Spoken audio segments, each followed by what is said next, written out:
Well, hello, and welcome here. If you are joining me on Instagram or YouTube or Facebook, thank you so much for being here. My name is Joyce Edison, and tonight we're going to talk about the one thing, just one thing, the one thing you need to do to reset your marriage. This is really my favorite piece here. Just that one thing that we need to do. So I want to give you an opportunity to tell me where you're coming in from the show now, and where you logging in from, and let's go live. Let's chat. In the chat, I need you to add, of course, where you're joining the show from and what is that one thing. So if you are married or you are in an intimate relationship, you know it's one of the most trying relationship. So my name is Joyce Edison, and today I want to give you just one tip on building resilient relationships. And we do this for the workplaces and we do this for our individual life. Every day I work with clients, and I'm a leadership coach. I work with organizations as a conflict analyst, as a resilience catalyst, and every time I coach employees that are struggling at work, it always comes up that there is something happening at home. They're also struggling in some area in their lives. And if you know my work, we go deep. We don't mess around. We want transformation. I don't like things dragging on. I like to deal with an issue and get it over with. So, as a resilience expert, I am here to help you reimagine what's possible, starting right at home with your most important relationship, your marriage. We think that in our divorce society, which is if it doesn't work, you get rid of it, right? You move on, you find a new person, and you go on. And I mean, sometimes that is the way it works, but sometimes we give up a little bit too quickly. And sometimes we haven't built the system that will sustain us, so it becomes so bitter, so unhealthy, so dysfunctional that we just have to give up. So the process that we do is the marriage reset system. And it starts with the mindset. Today, I want to share that one thing you need to do to reset your marriage. And it might not be what you think, it really is that mindset. So, no matter where you're joining me from, and I want to ask you if this radiates with you, please leave a comment in the chat. Let me know that you've seen it. Let me know that you're hearing us. Let me know that this is resonating with you. You see, our relationships at home deeply impact our performance at work, our leadership, and our overall well being. This is something I've been teaching wellness at work and well being at work, but I didn't realize how important it is in my marriage, or at least I wasn't aware. Because of what I do, I naturally brought it into the relationship. But you do things just on automation until you really have to say, what the heck is going on? I need to fix this. And then you start getting truly serious about applying the strategies. Well, let me share with you. Let us talk about how to create a thriving partnership by applying the ecosystem mindset. You see, I think sometimes we forget that in our relationship we have personal impact, right? So we're going to discover how our relationships, resilient relationships at home, create the foundation for your overall well-being and happiness in your home, but also in your career. Too often I have that call, and it's, so how are things in other areas of your life? So we do the resilience index. So with our 9 dimension, you come in and you measure how well you're doing in 9 dimensions of your life. This gives you an opportunity to measure and to get your resilience index on each dimension. So when we do that, everything becomes Oh my. And clients will say, Joyce, I don't like my number. What do I need to do? I don't like my score. And I was like, did you do the assessment based on your own realities? Yes. So the numbers are they a true reflection of what's happening in your life? Yes. But I still don't like it. And it's that wake up call for personal growth, learning how the quality of your marriage directly influences your leadership abilities, your workplace performance. And I want you to learn the ecosystem approach. Understand that the revolutionary mindset that transforms how you view your relationship. It's very important. You have to realize, just like we do in nature. So go ahead in the chat and let me know where you're joining us from. As you join, please just say hello, leave a quick comment, let us know where you're tuning in from. And if you're brave, share on a scale of 1 to 10 how resilient your marriage is. How resilient do you think your marriage is, or your partnership, or your feeling just this week? I don't want to give you for the whole length of your because marriage is ebb and flow, right? Just like relationships, just like nature. And that's where the whole ecosystem mindset come from. So let's talk a little bit about that. So first, what do I mean by an ecosystem mindset? Well, think of your marriage not as a static contract or an agreement, but as a living, breathing ecosystem. Right? Think about that dynamic, interconnected, and ever evolving aspect of your relationship. So, everything, just like in nature, every action and every word and every emotion creates rippling effects throughout the relationship. The way your partner looks at you, the way your partner smiles at you, the way your partner frowns at you, all of that will have a rippling effect. The comments they make, are they flirting with you? Are they angry with you? Are they criticizing you? Are they name calling you, putting you down? There are seasons of growth. There are times of droughts. There are storms to weather and moments of flourishing, just like in nature. And I want you to start looking at your relationship from that aspect. Just like you work, sometimes we wake up and, I just came back from the gym and it's kind of cloudy, it was raining, it was windy, right? Life happens. It's that ecosystem of your relationship. And sometimes we forget that and we just focus on how we feel at the moment. I feel mad, or I feel lonely, or I don't feel my needs. And we forget that it is an ecosystem. There are times of drought. There are seasons of growth. There are storms. There are weathers. There are moments of flourishing. Oh my gosh, things could not feel better. But there are also going to be tough times. And what happens when we don't build that resilience system in our marriage, right? When we don't have that system, that reset system, the storms can break us apart, right? The droughts can crack us open. And we only thrive during the times of flourishing. Too often, couples focus on fixing one issue. Maybe let's work on communication. Let's work on intimacy. Let's work on trust, without realizing that the symptoms are much larger.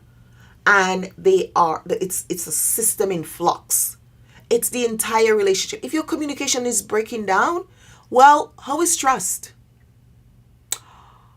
Do you pay attention? Do you feel that energy? Are you connecting? How is connection going on? Because if I'm not connecting with you, I'm not going to communicate with you. I'm not going to hear you, right? We're going to go sideways. I talk at you, not to you or with you, right?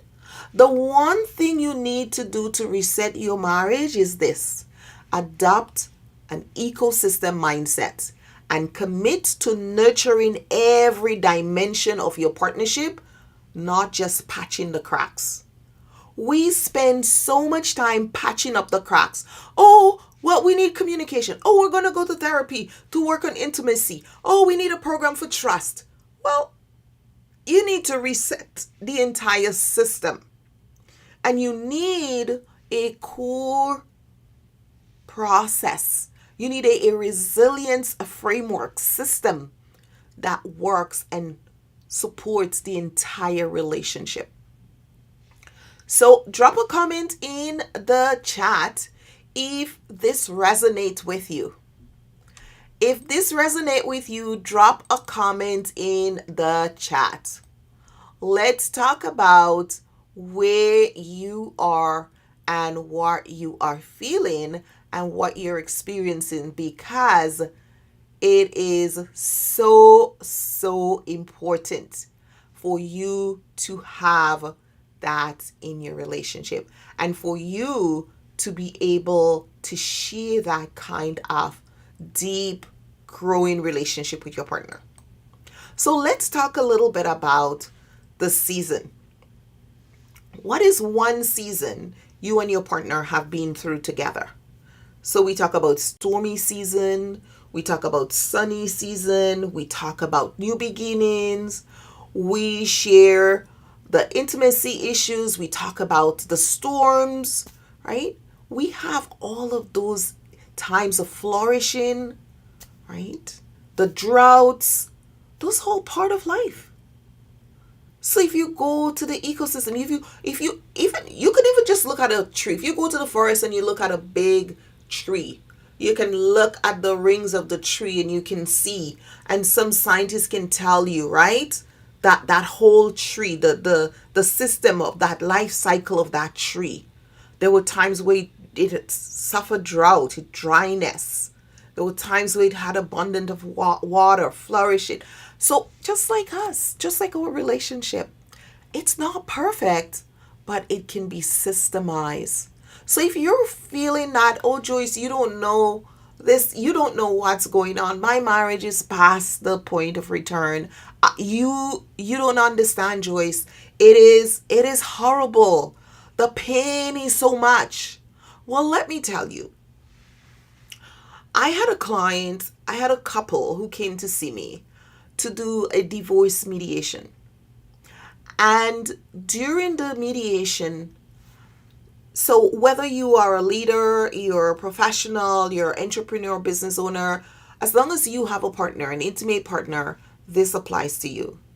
This couple happened to be entrepreneurs. You know, like entrepreneurs, we work hard, long hours, we're always giving to the business, da da da da da. And I think this guy gave so much to the business that there was nothing left for the wife. And through the years, she developed so much resentment. She felt so isolated, so neglected, so unimportant. And she asked for a divorce. And he was like, no, I've worked so hard. We've come so far. We've done so much. Why would you want a divorce? We've got so much going for us. Our family is flourishing. Our business is flourishing. Let's enjoy what we have. But she had no love connection left. So he thought, well, let's go to divorce mediation. That might be a way where we could save some money, because divorce is not cheap, right? A divorce can cost you $50,000 to $100,000, depending on how much dispute there is and how contested it is, right? So if it's very adversarial, it could be more. And they came to me because I am also a mediator, as a conflict analyst and mediator. And at that time, I used to do divorce mediation. And so they approached me to do divorce mediation. And the venom, the anger, all the years of rage and disconnection and loneliness and just all the suffering she went through. And I cannot take sides either way. The reality was they didn't have the tools to work it out. She didn't have the right way to communicate to him what she was feeling, and it just festered and festered and festered and festered. And after years and years, she was done. She was emotionally checked out, didn't want to have anything to do with him, and wanted out of the relationship. He, on the other hand, was so invested in the business, he didn't notice what was happening, that he was losing his. And by the time she asked for a divorce, he thought, oh no, she just needs some, we just need to work things out. She'll come. And she was emotionally checked out. So it doesn't matter where you are in your relationship, you can reframe your thinking, reframe your relationship. If you have a tree, and I always say this to my husband, we've been married for 33 years. We've had our many, many, many seasons, right? And I've always said this, I said, if you have a plant and you never water the plant, you don't make it, you do not expose it to sunlight. And I mean, we have house plants. You have house plants that don't have direct sun and they do well. But if the house was in total darkness all the time and that plant never get any water, it would die, because plants need sunlight for photosynthesis, and they need water, and they need soil, right? They need some way of getting the water in, and some structure to keep them holding. So the soil provides some structure, after a while, some nutrients. And that's necessary. It's the same in your relationship. You need that. So we show you 9 dimensions of a resilient marriage. The first one we want you to do. And if you're ready to get serious with your relationship, you have to measure how well you're doing in each of these dimensions. Because this resilience framework will allow you to look at your marriage as a holistic system. So ask yourself, how am I doing interpersonally? How am I doing in things like forgiveness? How am I doing in things like teamwork? How am I doing in things like fun? Right? And I've had, I think sometimes as the marriage get older, right, as it gets, decades go on, couples start to feel, well, we don't need fun. But fun is very important. The same way you had fun when you were dating, you need fun in the next season of your relationship. We need fun. We need to have a sense of identity as individuals. I need to have my own area of identity where I soak up and then I bring that back to the relationship, right? So the relationship as an ecosystem is working, but we have to have that opportunity to take it out and to share with others, to get new ideas, to bring new thoughts, to bring new pieces to the table. It's incredibly important. So you need to ensure that that's happening in your relationship. And of course, when you do that, you are going to be building your resilience ecosystem. That's key. That's important. That's so dynamic, so important to everything that you're doing in the relationship. So you want to see, how are you doing emotionally? How are we tending to each other's feelings? Financially, are we on the same page? Do we understand? Are we aligned in our financial goals and our habits? Intellectually, are we growing and learning together?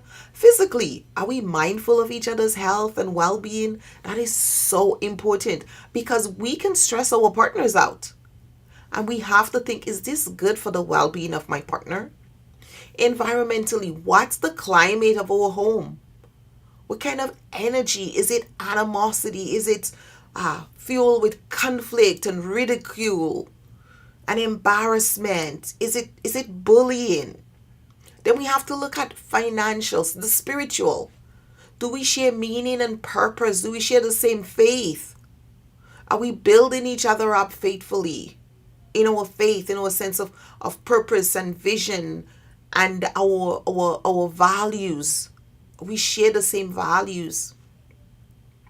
Socially, are we supporting each other's social lives and networks? Do we share friends? Do we share colleagues? Do we share the same ideas on what socialization is? Occupationally, how do our careers and roles affect our relationship? Actually, studies show that some people, depending on their profession, they bring such negativity to the relationship. And so some relationships, some careers rather, can be detrimental to your relationship. So it's very important for you to identify that and to see the signs and symptoms. For us, my husband was in law enforcement. That is a big deal, right? Shift work, the stress of shift work, policing, all of those things. Very important. Ensuring that the ecosystem rolls and works. It was not always easy, but doing that. And then transitioning to retirement. That's a whole other transition, right? So even when one of these dimensions is neglected, the whole ecosystem suffers. So if it's very, relationships are so sensitive because just one dimension being off, the whole ecosystem is like, right, hanging. But when you intentionally nurture each of these resilience areas, they grow. As you nurture these areas, the resilience of your relationship grow, and you can reset your marriage from the inside out. So think about this in your relationship. Which of these 9 dimensions feel strongest in your relationship? Type the number in the chat or tell me which one you wish was stronger right now.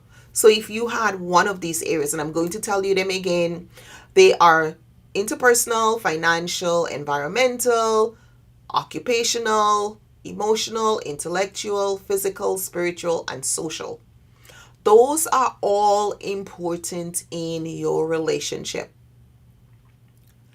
So you have to ask yourself, what do I need to do right now? Pause and reflect. Take that 15 minutes time and ask yourself, if you could focus on just one area to nurture this month, which would you choose? Comment reset and the dimension name, and let's make it real. Hold yourself accountable. Do it publicly. That helps you. It creates momentum, and it also builds that internal accountability, which we sometimes lack. And I was just talking to a couple earlier this last week or this week, I think, and I was saying to them, we know what to do. What we lack is the discipline and the accountability to do it. When those two things do not align, we don't get anything done. And we don't do when we fix something for a while and then we fall back into the rut because we don't have a system that continually works and keep us going. Because until you reset and create a system, that's a resilient system that keeps you going, that helps you to work through the issues and grow, then stay stuck. And the first thing you need to do really is to check your mindset.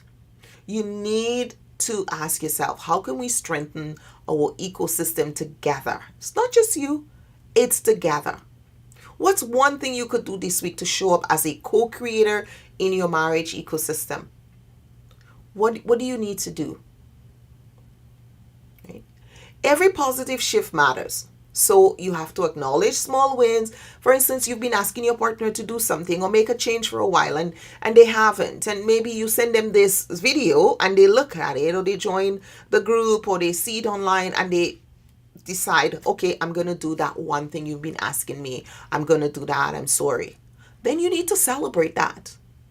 And I know you're like, Joyce, it's a grown man. Do I need a woman? Do I need to give them? It is important. Remember, you are co-architects of your marriage ecosystem. So you have to be intentional, curiosity, care, and you can reset your relationship for greater connection, more joy, and resilience. Because if you're not resilient, you're going to crack open, and split apart. And that's the end. But the pain of that, the trauma to your children. It's funny because I remember we were going through a season. My kids are adults in their own home. And we were going through a season and my daughter's like, you guys had better work on it because, divorce affects children. I was like, what's children? You guys are old people. Oh, it doesn't matter what age we are. Divorce affects children. I was like, interesting. Aren't you lucky? Hey, but it's true. It's research shows when you're divorced, there is an emotional, psychological impact on the whole family because you break that family apart.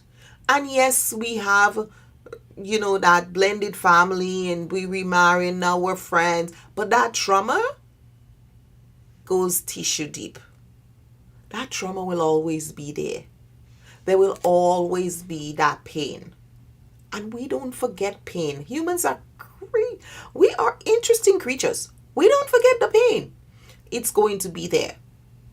So today, if today's message really resonated with you and you know someone who's going through a really difficult time, share this message with them. Share this link with them. Help them to start working, shifting their mindset and start looking at the ecosystem. And you may say, Joyce, I'm the one suffering. I don't see anyone else here. Let me tell you, I know what it's like. I remember there were times I was praying. I was like, God, send me someone. I need a mediator. Right? Because I can see, our mindset, we get so focused on our point of view and we think we're right and our partner is wrong. And there is no fixing that. The only way to do that is to have a shift of mindset. And don't wait for the other person to shift. That doesn't work. You shift yourself. You need to do the shift yourself. When you do the shift, then you are going to affect the ecosystem. You shift your response. I do the same thing in conflict. When I work with teams and groups, I would say, you be the change you want. If you shift, you can change the other person's response and behavior. And we keep waiting for the other person to change. I know, we're like, she's got to change. She's this, or he's got to change. And, couples tell me that all the time. I was like, no. You be the change you want because you are part of the co-creation of that ecosystem. And if you change today, I bet you it's going to change the entire system. So look around and say, what do I need to change? How do I disrupt the ecosystem and provide opportunity for my own growth, my development, and influence change in our relationship? It's really important. And that's the mindset shift you need to take.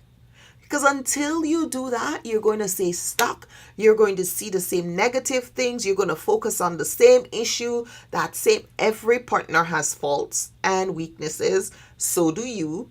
But guess what? You're going to focus on that person's fault, on their down. You're going to focus on the negative things. And that's where you're going to spend your time. And what's going to happen is that you're going to miss. So one of the exercises I always give couples to do, what are 5 positive things about your partner? Shift the mindset. Start looking for things that you can foster, you can encourage, that has positive energy, and then look at how you can use that energy to up-level the other areas that are leaking energy. Because you know what we say, there is either a resilience ecosystem or there is the opposite, right? It's a ruptured ecosystem. And when you have a ruptured ecosystem, it's just like you have a rupture in your arm. You hear of rupture. People have a rupture in an artery, right? If you don't get that fixed, you're gonna die. You're gonna bleed out.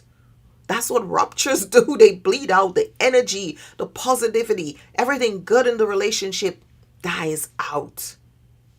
So it's very important, very, very important for you to ensure that you are having that mindset shift that's going to help your relationship to grow, help develop that system for well-being in your relationship. So if this show resonate with you, leave a hashtag. If you're watching the replay, leave hashtag replay. And send me some ideas. What would you like me to teach on? When we look at, last year I wrote the book, my 7th book, and the book was called The Marriage That Thrives. And we've been through some seasons. we've weathered them, and there will be more seasons to come. But if you have your resilience system, if you have that ecosystem mindset, you learn how to ebb and flow, and you learn how to deal with the challenges, and you continue to grow despite them, right? You find ways to grow and thrive in the relationship. You don't have to be outside the relationship to thrive. You can thrive in the relation. You can both thrive in the relationship if you choose to, if you have the right mindset. So the one thing you need to do is shift your mindset from this is he, this is him, this is me, this is my partner, to the resilience, that ecosystem of a relationship, marriage ecosystem. It's like a living, breathing system. Just like you go for a walk, flowers, and you see there's stick, these things. That's it. It's the same with our relationship. It's a living, breathing system.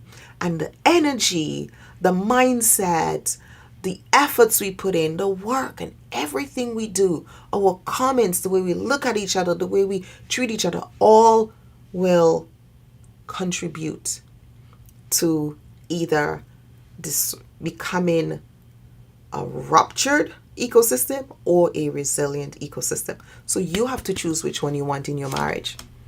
And then what I've noticed is that very often what we do at home follows what we do at work.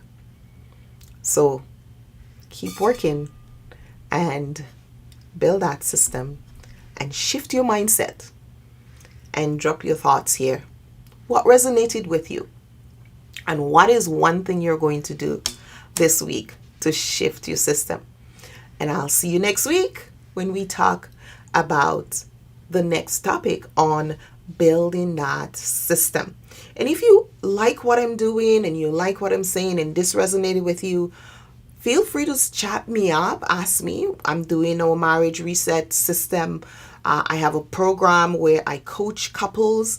And one of the things that I do is help you to say what you need to say to your spouse, because sometimes we're so afraid to communicate vulnerably to a spouse. Be vulnerable. And part of that is learning how to have those vulnerable conversations in that ecosystem, and learning how to give and take, because sometimes we're too afraid to live up fully in our relationship and let the other person see how their actions and non-actions impact us in the relationship. And if you truly want to move next level and decades in your relationship, you need to master that skill. So go and do well. I'll see you next week. Bye now.